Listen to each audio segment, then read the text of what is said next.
अस्सलाम वालेकुम। उम्मीद करता हूँ आप लोग सब खैरियत से होंगे। अच्छा, जैसे कि आप लोगों को पता चल गया होगा, ये वीडियो फॉरेक्स के ट्यूटोरियल के बारे में है कि फॉरेक्स होता क्या है, मार्केट आपको स्टार्ट कैसे करनी है। ईच एंड एवरीथिंग मैं इस वीडियो में गाइड करने की कोशिश करूँगा। सारी चीज़ें नहीं हो सकती, कैसे करना है वो आपको मैं आगे जाके बताऊँगा, लेकिन फॉरेक्स होता क्या है ये चीज़ आप लोगों को समझने की बहुत ज़रूरत है। तो देखिए, क्रिप्टो मार्केट का सबको पता है। क्रिप्टो मार्केट एक ऐसी मार्केट है जैसे वो डिजिटल करेंसीज़ पे हम लोग ट्रेड करते हैं कि बिटकॉइन हो गया, एथेरियम हो गया, वो करेंसीज़ हैं, वो बढ़ती हैं तो हम उन पे ट्रेड करते हैं। लेकिन फॉरेक्स एक ग्लोबली नोन मार्केट है और क्रिप्टो मार्केट से बहुत बड़ी है, कोई कंपैरिजन बनता ही नहीं है दोनों का आपस में।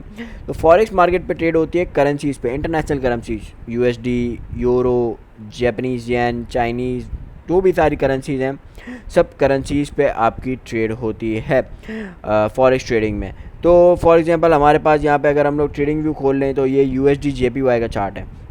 सही, यूएसडी जेपीवाई का चार्ट है, यूएस डॉलर अगेंस्ट जापानीज़ येन। अब यूएस डॉलर अगर यहाँ पे हमारे पास जापानीज़ येन से स्ट्रॉन्गर होगा, यूएस डॉलर स्ट्रॉन्ग होता रहेगा और जापानीज़ येन उसके मुकाबले में स्ट्रॉन्ग नहीं होगा या जापानीज़ येन वीक होगा तो और यूएस डॉलर स्टेबल रहेगा, तो बात एक ही है, आपका चार्ट बढ़ेगा, इसकी प्राइस इंक्रीज़ होगी यूएस डॉलर की, क्योंकि ये चार्ट कंपेयर करता है यूएस डॉलर को जापानीज़ येन के साथ। तो यहाँ पे आपके चार्ट्स में तो ऐसी कोई मूवमेंट नहीं आती थी। ये फॉरेक्स में ऐसी मूवमेंट्स नहीं होती कि आपको यूँ दिखे करेंसी इसमें यूँ ऊपर जाता हुआ दिखे। ये बैंकरप्सी के तौर पे होता है कि अगर कोई कंट्री बैंकरप्ट हो गई, जापान बैंकरप्ट हो गया तो जाके फिर ये होगा, लेकिन ऐसा होता नहीं है। चार्ट में देखो यूँ यूँ आपका समझो कंसोलिडेशन फेज चल रहा है एक दिन के टाइम पीरियड पे ही, लेकिन इस कंसोलिडेशन फेज में ही आपको ट्रेड करनी होती है। That makes the forex different from crypto market. अब हम कोई और पेयर भी जैसे देख लेते हैं, यूएसडी EUR देख लेते हैं, USDT EUR हम लोग देख लेते हैं। यहाँ पे ये कोई और है, फॉरेक्स के हम लोग पेयर्स देख लेते हैं। USDT क्यों आ गया, USD JPY। अब USD CHF है, USD कैनेडियन डॉलर देख लेते हैं। अब कैनेडियन डॉलर में भी यहाँ पे भी देखिए, ये भी हमारे पास वन डे में सेम सिमिलर मूव कर रहा है, लेकिन आपको ट्रेड इसी में करनी होती है। आप इन्हीं जोन्स पे ट्रेड कर रहे होते हो और आपको इन पे फ़र्क ये होता है कि आप, ऐसा नहीं होता कि ये जो मार्केट्स हैं वो ऐसा नहीं होता कि आप यहाँ पे बाय करके क्रिप्टो मार्केट की तरह छोड़ दो तो ऊपर चली जाएंगी कभी ना कभी और आपको प्रॉफिट मिलेगा। ऐसी नहीं होती है मार्केट्स। आपको इनमें डे ट्रेडिंग होती है, आपकी स्विंग ट्रेड्स भी होती हैं, लेकिन उस तरह की नहीं होती कि आप छोड़ के लॉन्ग टर्म के लिए बाय कर दो, सही है, रख दो तो आपकी बढ़ जाएंगी। नहीं, करेंसीज़ पे आपकी ट्रेड ऐसे नहीं होती। करेंसीज़ पे आपको ट्रेड करनी होती है आपका उनके जोन्स के हिसाब से, रेजिस्टेंस सपोर्ट के हिसाब से, नॉर्मली जोन्स के हिसाब से ट्रेड की जाती है बाय और सेल में। लेकिन जो मोस्ट फेवरेट पेयर होता है हमारे पास फॉरेक्स मार्केट का, वो है XAU। XAU का मतलब होता है गोल्ड। हमारे पास गोल्ड का यहाँ पे ये चार्ट खुला हुआ है मेरे पास। ये गोल्ड का चार्ट है हमारे पास forex.com का, गोल्ड और यूएस डॉलर। अब ये वो चार्ट है जो आपका कंटिन्यूसली ऊपर जा रहा है, क्योंकि गोल्ड से सब वाकिफ़ है कि गोल्ड ज़िंदगी भर हमेशा ऊपर ही जाता रहा है और अभी रिसेंटली बहुत ज़्यादा ऊपर गया था, देखा भी था आप लोगों ने। मैं शेयर भी करता था अपने प्रॉफिट्स वगैरह सारी चीज़ें, तो वो आप लोगों ने सब देखी होंगी कि गोल्ड हमारे पास ऊपर भी गया था, अभी हमारे पास रिट्रेसमेंट लेके कंसोलिडेशन पीरियड में चल रहा है। तो गोल्ड एक ऐसा एसेट है और उसके अलावा हमारे पास एक और एसेट है जो कि मैं आपको दिखा देता हूँ, वो है XAG। XAG हमारे पास होता है सिल्वर का चार्ट होता है। XAG USD, ये हमारे पास ये चांदी का चार्ट है, सही है। ये चांदी में पाकिस्तानी मार्केट के हिसाब से बोल रहा हूँ, वैसे ये सिल्वर का चार्ट है जो आपको सिल्वर के मूव्स दिखाता है। और ये भी हमारे पास समझे करेंसीज से अलग है, सही है। गोल्ड, सिल्वर और ये सारी चीज़ें करेंसीज से अलग हैं, जैसे क्रूड ऑयल हो गया, ये सारी चीज़ें हो गया, ये अलग हो गया। लेकिन मैं जो मोस्टली ट्रेडिंग करता हूँ वो करता हूँ गोल्ड में आपकी ट्रेडिंग में फॉर एग्जांपल आर का चार्ट खोल लो तो गोल्ड में अच्छी मूव्स आती हैं। गोल्ड सबसे ज़्यादा वॉलेटाइल है पूरी फॉरेक्स मार्केट में। अभी मैं वीडियो जब बना रहा हूँ तो ये मार्केट क्लोज्ड है, सही है। इसका भी मैं आपको बताता हूँ कि मार्केट क्लोज क्यों है। सबसे पहले आप ये समझ लो कि क्रिप्टो मार्केट का जो टोटल मार्केट कैप है ना, वो है $3.43 ट्रिलियन, ऑलमोस्ट $3.4 ट्रिलियन है पूरी क्रिप्टो मार्केट का मार्केट कैप। लेकिन फॉरेक्स का जो है सिर्फ डेली ट्रेडिंग वॉल्यूम भी $9.6 ट्रिलियन से ऊपर है। और अगर ओवरऑल मार्केट कैप की बात की जाए तो वो ट्रिलियन से ऊपर क्वाड्रिलियन पे पहुंच जाती है। तो फॉरेक्स और क्रिप्टो मार्केट्स का बीच में कभी भी कंपैरिजन नहीं कीजिए करें, क्योंकि कंपैरिजन बनता ही नहीं है। फॉर एग्जांपल यहाँ पे अभी ये गोल्ड यहाँ पर है, ट्रम्प ने कुछ बोल दिया, गोल्ड ज़्यादा यूँ आएगा। गोल्ड क्रैश नहीं हो सकता। ट्रम्प कुछ भी बोलते हैं, गोल्ड क्रैश नहीं हो सकता क्योंकि गोल्ड एक बहुत अच्छा एसेट है बनस्बत बीटीसी की। बीटीसी का आप लोगों ने देखा था, बीटीसी अभी क्या बोलते हैं, ट्रम्प ने कुछ बोल दिया था तो हमारे पास यहाँ पे बीटीसी ने इतनी बड़ी विक लगा दी थी, इतनी बड़ी विक लगा दी थी। अब मैं इसी को कंपेयर करता हूँ 10 अक्टूबर को, हम कंपेयर करते हैं इसके साथ। 10 अक्टूबर का हमारे पास यहाँ पे चार्ट देख लें, 10 अक्टूबर पे देखें कितनी सी मूव आई थी गोल्ड में। तो मकसद ये कि गोल्ड को जो है वेल्स मैनिपुलेट नहीं कर सकती, या कोई भी ऐसी इंस्टीट्यूशन जो भी है वेल्स या कोई भी आ गया millions of dollars, billions of dollars भी डाल के, इवन तो बिलियंस ऑफ डॉलर्स भी डाल के मैनिपुलेट नहीं कर सकता, प्राइस को फ़र्क नहीं पड़ सकता गोल्ड की। तो गोल्ड में कभी भी ये मैनिपुलेशन नहीं होती। गोल्ड में सबसे अच्छी बात ये है, ये गोल्ड एक सबसे अच्छा स्ट्रॉन्ग एसेट है, मैं दुनिया का सबसे स्ट्रॉन्ग एसेट है। एसेट्स बाय मार्केट कैप भी आप अगर सर्च कर लें यहाँ पे, तो यहाँ पे सबसे पहला हमारे पास गोल्ड आता है। सही है, $227 ट्रिलियन का इसका मार्केट कैप है सिर्फ गोल्ड का, जितना पूरी क्रिप्टो मार्केट का भी नहीं है। उसके बाद बिटकॉइन का आता है यहाँ पे 2.2 समथिंग ट्रिलियन का। तो गोल्ड हमारे पास इतना स्ट्रॉन्ग एसेट है कि उसको कोई भी इजीली मैनिपुलेट नहीं कर सकता और यहाँ पे ट्रेड्स हो सकती हैं। अब ये आप इजीली समझ गए, सही है। बाकी ट्रेड्स का आपका एनालिसिस का वैसा ही है जैसे आपकी क्रिप्टो मार्केट एनालाइज करते हो, चार्ट वही है, हर चीज़ वही है, FEG, order block, support, resistance, each and everything is same. आपको वैसा का वैसा ही इसको एनालाइज करना है। अब इसका प्लेटफॉर्म कौन सा होता है ट्रेड करने का? प्लेटफॉर्म इसका जो है वो है एक्सनेस। एक्सनेस समझ लो, बहुत सारे प्लेटफॉर्म्स हैं लेकिन ये जो एक्सनेस है, एक्सनेस का जो ये ब्रोकर है, या तो ब्रोकर काम करते हैं फॉर फॉरेक्स, जैसे बाइनेंस ब्रोकर है। समझो ये जो है क्रिप्टो मार्केट में जैसे सबसे टॉप पे एक्सचेंज है बाइनेंस, वैसे फॉरेक्स में सबसे टॉप पे Exness. Exness is the most running broker of forex market. तो आप एक्सनेस पे ट्रेड कर सकते हैं, लिंक मैं आप बायो में डाल दूंगा। नेक्स्ट वीडियो में ये भी बताऊंगा अकाउंट कैसे क्रिएट करना है, ट्रेड कैसे लेनी है, वो भी सारी चीज़ें डिस्कस की जाएंगी। अभी मैं बताना चाह रहा हूँ कि फॉरेक्स होता क्या है। अब गोल्ड की और ओवरऑल फॉरेक्स मार्केट, सही है। अब हमारे पास क्रिप्टो मार्केट तो 2400 घंटे, अब देखिए ये मार्केट क्लोज्ड है हमारे पास गोल्ड की, लेकिन यहाँ पे बीटीसी की हमारे पास मार्केट खुली हुई है। बीटीसी हमारे पास मार्केट खुली हुई है यहाँ पे, और ये 24/7 मार्केट खुली हुई रहती है। लेकिन ये 24/7 मार्केट बंद खुली नहीं रहती है। सैटरडे संडे को तो फर्स्ट ऑफ ऑल बंद ही रहती है। सैटरडे संडे के अलावा भी ये बंद होती है दिन में 1 घंटा। अभी इसका मैं आपको बताता हूँ, आपको सिंपली करना क्या है। शुरू में आप यहाँ पे इंडिकेटर्स पे जाएंगे, आप यहाँ पे सेशंस में जाएंगे, आप यहाँ पे लक्स एल्गो के सेशंस ओपन कर देंगे। अभी आपने सेशंस ओपन कर दिए, अब आप चले जाओ किसी बड़े चार्ट फ्रेम में चले जाते हैं। तो बड़े चार्ट फ्रेम में आपको ये यहाँ पे शेयरों के नाम दिख रहे होंगे, सही है। यहाँ पे आपको शेयरों के नाम दिख रहे होंगे कि अभी हमारे पास ख़त्म हुआ है न्यूयॉर्क सेशन। न्यूयॉर्क मतलब अमेरिकन मार्केट का सेशन ख़त्म हुआ है, जिसके बाद अभी कैंडल खाली चल रही है। उसके 1 घंटे बाद हमारे पास खुलता है सिडनी सेशन। तो वो हमारे पास सिडनी सेशन खुलता है। तो ये न्यूयॉर्क, सिडनी, टोक्यो, लंदन, ये सेशन हमारे पास टाइम टू टाइम चलते हैं। हर मार्केट्स का अपना हिसाब किताब है, हर मार्केट हर मुल्क के अलग अलग टाइमिंग होती है मार्केट पे खुलने की। तो वो हमारे पास खुलती हैं और उसके बाद होती है। न्यूयॉर्क अभी बंद हो जाएगी, बंद हो गई है।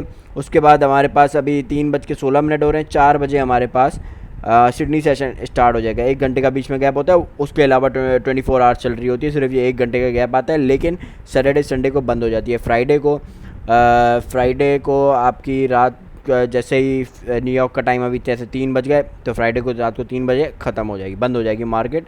फिर वो संडे की रात को 3 बजे आपकी मार्केट ओपन होंगी। तो ये सेशंस भी आपको इंपॉर्टेंट नोट डाउन करना बहुत ज़रूरी है, और सबसे ज़्यादा नोट डाउन करने की ज़रूरत है आपको न्यूयॉर्क सेशन, सही है। न्यूयॉर्क जो सेशन है ना, न्यूयॉर्क सेशन आपका सबसे इम्पॉर्टेंट सेशन है और सबसे वॉलेटाइल सेशन होता है, क्योंकि American markets are the biggest markets, सही है। तो न्यूयॉर्क सेशन में सबसे ज़्यादा मैनिपुलेशन, वॉलेटिलिटी आती है बाइंग और सेलिंग में। तो जो मोस्टली आप लोगों ने देखा भी होगा, ट्रेडर्स रात में बैठ रहे होते हैं और शाम में बैठ रहे होते हैं और वो आपका क्या बोलते हैं, वो कर रहे होते हैं कि ट्रेडिंग लाइव सेशंस कर रहे होते हैं। वजह इसकी होती है कि न्यूयॉर्क सेशन में सबसे ज़्यादा मूव्स कैप्चर होते हैं, सबसे ज़्यादा मूव्स आते हैं न्यूयॉर्क मार्केट में। तो दैट्स वाई उसमें ट्रेड्स बनाना भी ईजी होती है। अब न्यूयॉर्क मार्केट जो खुलती है वो खुलती है आपके पास तकरीबन पाकिस्तानी हमारे पास खुलती है ये 7:30 PM पे, सही है। ये आप नोट डाउन कर लो, 7:30 PM पे आपकी मार्केट खुलती है न्यूयॉर्क की, 7:30 PM हर रोज़। अब ऐसा नहीं है कि हर रोज़ हर किसी अलग टाइम पे खुलेगी, नहीं, हर रोज़ 7:30 PM शाम में हमारी ये मार्केट खुलती है, रात को 3 बजे तक चलती है, लेकिन रात को 3 बजे तक इतनी स्ट्रॉन्ग नहीं रहती। जो 7:30 बजे से इसका रात 12-1 बजे तक का टाइम है, वहाँ तक ही इसकी मोस्टली मूव्स आ चुकी होती हैं और सबसे ज़्यादा स्ट्रॉन्ग रहती है ये मार्केट। उसके बाद हमारे पास सिडनी और टोक्यो जो है, टोक्यो भी हमारे पास the second most important market है जो कि अच्छी मार्केट में परफॉर्म होती है। अब फॉर एग्जांपल आज मैं आपको दिखा देता हूँ, आज हमारे पास अगर न्यूयॉर्क मार्केट खुली थी तो ये देखो न्यूयॉर्क मार्केट में हमारे पास सबसे ज़्यादा कंपेरेटिवली मूव आता है, आज लंदन में आया था। ये कल का न्यूयॉर्क देख लो, कल मैं आपको न्यूयॉर्क में कैसा दिखा था, वैसे न्यूयॉर्क का देख लो। मतलब ओवरऑल आप कंपेयर करोगे तो आपका न्यूयॉर्क में आपको मूव ज़्यादा मिलेंगी। तो अगर आप ट्रेड्स फाइंड करने की कोशिश करते हो, वैसे तो 24 आवर्स आप इसमें ट्रेड कर सकते हो, लेकिन जब पीस ऑफ माइंड के साथ आपको ट्रेड करनी है कि भाई ट्रेड मिल के खोल के ख़त्म हो जाए, बंद हो जाए फ़ौरन, तो आप उस पर न्यूयॉर्क टाइम सेशंस पे ट्रेड कर सकते हो। New York time sessions are the best time to trade. सही है, क्योंकि न्यूज़ भी आती हैं जब हमारे पास FOMC आ गई या CPI आ गया, NFP आ गई, न्यूयॉर्क टाइम सेशंस में ही आती हैं वो, क्योंकि वो US की न्यूज़ होती है। न्यूज़ हर कंट्री में आती हैं, लेकिन सबसे ज़्यादा इफेक्ट और इंतज़ार किस बात का होता है, न्यूयॉर्क सेशन का। अब सबसे इम्पॉर्टेंट जो न्यूज़ होती है ना गोल्ड के लिए, वो होती है NFP, non farm payment rolls. तो वो भी हम लोग आगे डिस्कस करेंगे बाद में किसी और वीडियो में कि उसमें होता क्या है। अब गोल्ड की बात करते हैं हम लोग कि ये मूव्स आपको कैप्चर कैसे करने हैं। अब मूव्स कैप्चर करने का इसमें होता क्या है, इसमें गोल्ड का होता है आपका यहाँ पे $1 इज़ इक्वल्स टू 1 पिप। सही है, आप पिप से जो प्रॉफिट देखते हो ना, $1 का मूव आ गया तो मतलब 1 पिप्स, सॉरी 10 पिप्स होता है, सॉरी 10 पिप्स होता है। लेकिन अगर आपका जो 100 पिप्स का हम लोग बोलते हैं ना, 100 पिप्स का प्रॉफिट हो गया, वो होता है आपका $10 हो गया, तो आपका वो हो जाता है 100 पिप्स हो जाता है। तो इसको हम लोग पिप्स में काउंट करते हैं प्रॉफिट को, लेकिन आप डॉलर्स में भी कर लो, पिप्स में भी कर लो, दैट रियली डजंट मैटर। सही है, सिर्फ ये आपके माइंड की गेम्स होती हैं कि आपको क्या ज़्यादा अच्छा लग रहा है क्या नहीं लग रहा, वरना पिप्स में करो या डॉलर्स में करो, प्रॉफिट आपने इन द एंड उतना ही कैप्चर करना है। लेकिन आपका एक चीज़ जो होती है वो ट्रेडिंग के लिए आपको समझने की ज़रूरत है। अब इसमें 1 पिप्स हो गया, हर किसी में नहीं होता, हर किसी में हर करेंसी में $1 is equal to not 10 pips और $10 is equal to not 100 pips. I am talking about specifically gold. बाकी भी आपको सबका मिल जाएगा, ऑनलाइन आप सर्च करोगे मिल जाएगा, हर किसी का अलग हिसाब किताब है पिप्स का।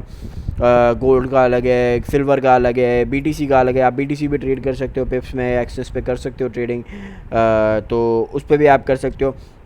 लेकिन इस पर समझने वाली बात, अब इन्वेस्टमेंट की बात करते हैं कि इन्वेस्टमेंट हमारे पास कितनी है, कहाँ से है। अब $100 अगर आप इन्वेस्ट करते हो, वो क्रिप्टो में इन्वेस्ट करो। यही क्रिप्टो मार्केट क्या है, ज़्यादा वॉलेटाइल है, मतलब फॉरेक्स की मार्केट वैसे उससे ज़्यादा वॉलेटाइल है। वजह इसकी है कि क्रिप्टो की मार्केट अगर क्रैशेस वगैरह बहुत ज़्यादा ये सारी चीज़ें आती हैं ना, और फॉरेक्स की मार्केट के कंपैरेटिवली क्रिप्टो की मार्केट में $100 कुछ भी नहीं है। मतलब $100 आप इन्वेस्ट करो तो आपके क्रिप्टो में सेफ़ रह सकते हैं, फॉरेक्स में सेफ़ नहीं रह सकते।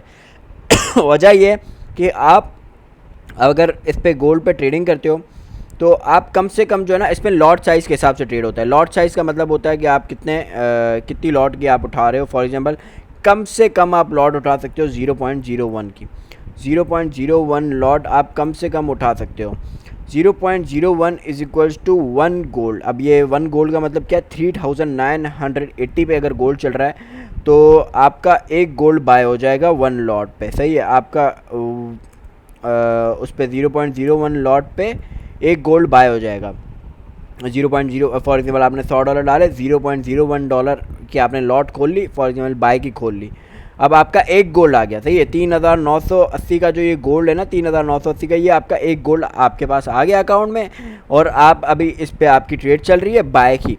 अब 3980 से 4000 $20 ऊपर चला गया तो आपको $20 मिलेंगे, लेकिन 3980 से 3960 पे आ गया तो आपके $20 जाएंगे भी। अब आप इस चीज़ से अंदाज़ा लगाओ कि आप क्रिप्टो ट्रेडिंग में अगर ट्रेडिंग करते हुए फ्यूचर्स करते हो या स्पॉट करते हो, फ्यूचर्स पे भी अंदाज़ा लगाओ। तो आप अगर लेवरेज ट्रेडिंग भी नॉर्मल कम से कम रिस्क लेना चाहो तो आप भी इतनी मूव से आप अपना रिस्क बचा सकते हो कि भाई मुझे यहाँ पे जाके अगर 4000 पे जाए तो मुझे $5 का प्रॉफिट हो और $5 का लॉस हो। आप ये चीज़ सेट कर सकते हो, इस पर नहीं कर सकते। क्यों? क्योंकि कम से कम आपको 0.01 लॉट ही ट्रेड करनी पड़ेगी। क्रिप्टो में आप इन्वेस्ट $10 भी कर सकते हो। इसमें एक्सेस का मिनिमम डिपॉजिट ही $100 है, क्योंकि $100 से कम करना, $100 से कम डिपॉजिट करना इज़ अ कम्प्लीट बेवकूफ़ी इन फॉरेक्स मार्केट। फॉरेक्स मार्केट बहुत बड़ी मार्केट है, तो उसमें इस चीज़ को आप एडजस्ट नहीं कर सकते, इस चीज़ को नहीं कंपेयर कर सकते उस चीज़ से।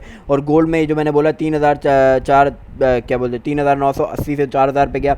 अब वॉश आउट बहुत जल्दी होते हैं, इस पर वजह ये कि 3980 से अगर आपने लिया बाय और आपका $100 का पोर्टफोलियो तो 3880 इज़ नथिंग। 3880 पे आपकी लिक्विडेशन है ना, इज़ नथिंग फॉर गोल्ड।